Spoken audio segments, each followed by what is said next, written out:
Sir ಬಹಳ ಖುಷಿ ಆಗ್ತಿದೆ ನೋಡಿ. ನೋಡ್ತಾ ಇರೋದು ಅಭಿಮಾನಿಗಳು ಯಾವಾಗ್ಲೂ ನಮ್ಮ ಬಾಸ್ ಒಂದ್ ಮಾತು ಹೇಳ್ತಾರ, ಅಭಿಮಾನಿಗಳು ದೇವ್ರುಗಳು ಅಂತ. ನೋಡ್ತಾ ಇರಿ, ಇನ್ನು ಹೊಸ ಹೊಸ ಸಿನಿಮಾಗಳಿಗೆ ಅಷ್ಟು ಕ್ರೈಸ್ ಇಲ್ಲ ನೋಡಿ. ನಮ್ ಬಾಸ್ಗೆ ಈಗಲ್ಲ, ಇನ್ನು 100 ವರ್ಷ ಹೋದ್ರು, ಯುಗಗಳು ಕಳೆದ್ರು ನಮ್ ಬಾಸ್ಗೆ ಯಾವತ್ತೂ ಫ್ಯಾನ್ಸ್ ಕಮ್ಮಿ ಆಗಲ್ಲ. ಒಂದ್ ಮಾತು ಹೇಳ್ತೀನಿ ಸರ್, ಒಬ್ಬ ವ್ಯಕ್ತಿ ಕೆಳಗಡೆ ಬಿದ್ದ ಅಂತೇಳಿ ಆ ವ್ಯಕ್ತಿನ ಪುಷ್ ಮಾಡಿ ಇನ್ನೂ ಕೆಳಗಡೆ ತಳ್ಳೋದಿದೆಯಲ್ಲ, ಅದು ಸರಿಯಲ್ಲ. ನಿಜವಾಗ್ಲೂ ಹೇಳ್ತೀನಿ, ಪ್ರಪಂಚದಲ್ಲಿ ತಪ್ಪು ಮಾಡಿದವ್ರು ಯಾರಿದ್ದೀರಪ್ಪ? ತಪ್ಪು ಮಾಡಿದವ್ರು ಯಾರಿದ್ದೀರ? ಎಲ್ಲರೂ ತಪ್ಪು ಮಾಡ್ತಾರೆ, ಅಲ್ಲ ಎಲ್ಲರೂ ತಪ್ಪು ಮಾಡ್ತಾರೆ.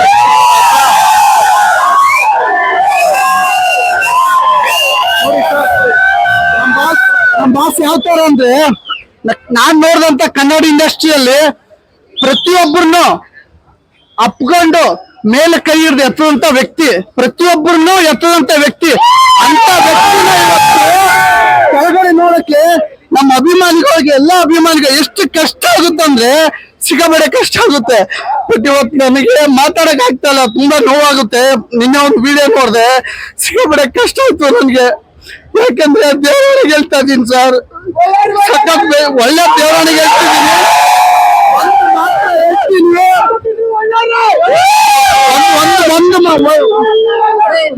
ಒಂದು ಮಾತು ಹೇಳ್ತೀನಿ, ಕೆಳಗಡೆ ಪ್ರತಿಯೊಬ್ರು ಬೀಳ್ತಾರೆ, ಬಟ್ ನಮ್ ಬಾಸ್ ಬಿದ್ದಿದಾರೆ ಅಂತ ಪ್ರತಿಯೊಬ್ರು ಫಿಸ್ ಮಾಡಿ ಕೆಲವೊಬ್ರು ತುಳಿತಿದಿರಲ್ಲ. ಒಂದು ಮಾತು ಹೇಳ್ತೀನಿ, ಅವ್ರು ಎದ್ರ ಫೋರ್ಸ್ ಯಾರು ಇರಲ್ಲ, ನೀವು ಯಾರು ಇರಲ್ಲ.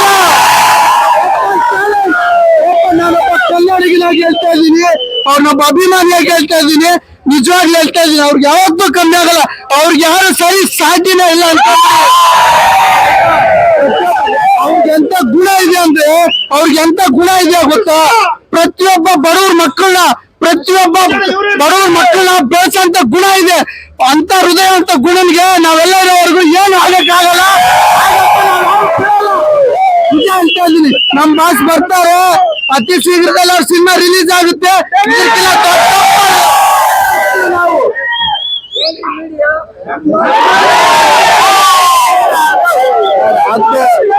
ಅದು ಬೇಡ, ಅದು ನಮ್ಮ ಬಾಸು ಎಲ್ಲರಿಗೂ, ನಮ್ಮ ಬಾಸು